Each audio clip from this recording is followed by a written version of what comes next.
अरे अरे, कहाँ जा रहे नीचे तुम? वो हम यहाँ पे इंटरव्यू देने आए हैं। इंटरव्यू देने आए हो? अरे तुम भिखारी हो, नीचे भिखारियों का इंटरव्यू नहीं होता है, निकलो यहाँ से। मैडम जी, हमें ना इस नौकरी की बहुत ज्यादा जरूरत है, इसलिए हमें नीचे जाने दीजिए ना। दिमाग खराब है क्या? तू नहीं जा सकता नीचे। अरे अरे, क्या हुआ श्री? क्या बात चल रही है? सर देखो ना, ये भिखारी इंटरव्यू देने आया है। अरे वो भिखारी है तो क्या हुआ? तुम उसको ऐसे कैसे बोल सकती हो? तुम्हें इंटरव्यू देना है ना, आ जाओ तुम नीचे। बहुत बहुत शुक्रिया सर। हाँ तो बताओ, क्या काम करोगे तुम? सर मैं कुछ भी काम कर लूंगा, झाड़ू पोछा, टेबल साफ करना, खाना लाना, सर मैं सब कुछ कर सकता हूँ। आप बोलो तो मैं आपके पैर भी दबा दूंगा सर, पर मुझे नौकरी की बहुत जरूरत है। अच्छा अच्छा ठीक है। पहली बात तो ये तुम्हारे कपड़ों की हालत क्या हो रखी है? और तुम काम क्या करते हो? सर मैं ना भिखारी हूँ और रोडों पे भीख मांगता हूँ और उसी से अपना गुजारा करता हूँ सर। भीख मांगते हो तो फिर तुम्हें नौकरी की क्या जरूरत है? भीख मांगो, वही अच्छा है तुम्हारे लिए। सर मेरी ना मजबूरी है, इसलिए मैं नौकरी करना चाहता हूँ सर। ऐसी क्या मजबूरी है जो तुम नौकरी करना चाहते हो? अरे हमें भी तो पता लगे, आखिर एक भिखारी नौकरी क्यों करना चाहता है? सर मेरी माँ को ना कैंसर है और वो ना अभी बहुत ज़्यादा बीमार है और मेरे पास इतने पैसे नहीं है कि मैं उनका इलाज करा सकूं। बहुत परेशान हूँ सर, आप चाहो तो मेरी मदद हो सकती है सर। अरे तुम अपनी माँ को सरकारी हॉस्पिटल में क्यों नहीं लेके जाते?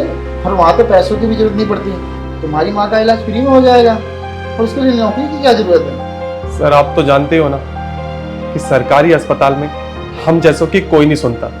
सुबह 5 बजे लाइन में लगते हैं, तब जाके शाम को नंबर आता है और उसमें भी ऑपरेशन की डेट ना 2-3 महीने की बाद की मिलती है सर। इतने में माँ की तबीयत तो और ज़्यादा खराब हो जाएगी सर। आपको पता है मेरी ना वहाँ पे एक वार्ड बॉय से पहचान हो गई है। उसने मुझे बोला है कि अगर तू मुझे कुछ खर्चा पानी देगा ना तो मैं ऑपरेशन की डेट ना नज़दीक की कर दूंगा और मुझे लाइन में भी नहीं लगना पड़ेगा सर। और सर आपको तो पता ही है सरकारी अस्पताल में ना सारी दवाई नहीं मिलती है, बाहर से दवाई लेनी ही पड़ती है। इसलिए सर मुझे पैसों की बहुत ज़रूरत है। मेरा इस दुनिया में ना मेरी माँ के सिवा कोई नहीं। सर प्लीज़ मुझे एक मौका दे के देखिए, मैं आपको निराश नहीं करूंगा सर, प्लीज़। वो सब तो ठीक है, पर जहाँ तक मैंने सुना है कि भीख के काम में आदमी अच्छे खासे पैसे जोड़ लेता है, तो तुम नौकरी क्यों करना चाहते हो? सर भी कोई काम थोड़ी है और उसमें ना कोई इज्जत भी नहीं है सर। सर मेरी माँ हमेशा चाहती थी कि मैं अच्छे कपड़े पहन के ना ऑफिस में जाऊं और मैंने कभी ना उसकी बात नहीं सुनी। मुझे हमेशा कहती थी कि पढ़ ले लिख ले कुछ बन जाएगा, पर मैंने ना हमेशा उसकी बात को नजरअंदाज किया। आज मैं भुगत रहा हूं। काश मैंने अपनी माँ की बात मान ली थी सर। सर ये क्या कर रहे हैं आप? ऑफिस का अपना टाइम वेस्ट कर रहे हैं। आपने इस भिखारी को कुर्सी पे और बिठा रखा है। सर मुझे नहीं लगता कि हमारे ऑफिस के लायक है, या फिर ये यहाँ पे कोई काम भी कर सकता है। मेरी मानिए तो आप इसको भेज दीजिए सर, हमारा टाइम वेस्ट कर रहा है ये बस। देखो श्री, माना कि ये भिखारी है, पर इंसान को ना जिंदगी में एक मौका जरूर मिलना चाहिए। और क्या पता ये जो कह रहा है उससे भी अच्छा काम करके दिखाए।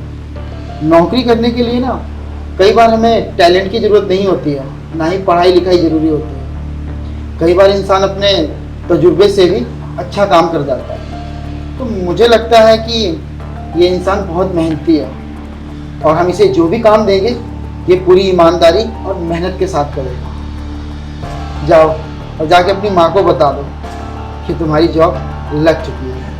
बहुत बहुत शुक्रिया सर। सर मैं आपका ये एहसान कैसे उतारूंगा। और मैम साहब आप फिक्र मत कीजिए, मैं कभी भी ना आपको शिकायत का मौका नहीं दूंगा।